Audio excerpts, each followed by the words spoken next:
So మహిమ రావాలంటే ముందేం వస్తుంది? ఈస్టర్కి ముందు ఏమొస్తుంది?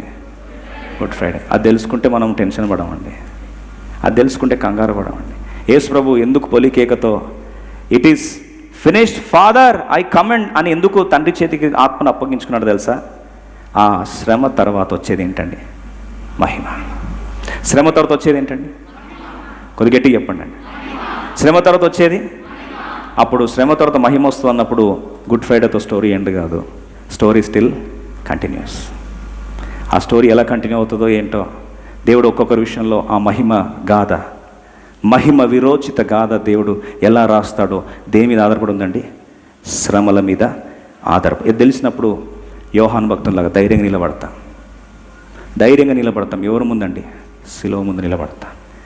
మరియా తల్లి అయిన మరియా ధైర్యం నిలబడ్డాడు, శిలువ ముందు ఏం చేస్తాం? నిలబడతాం. అలా నిలబడిన వ్యక్తిని ప్రపంచంలో ఏ శక్తి కూడా ఆపలేదు.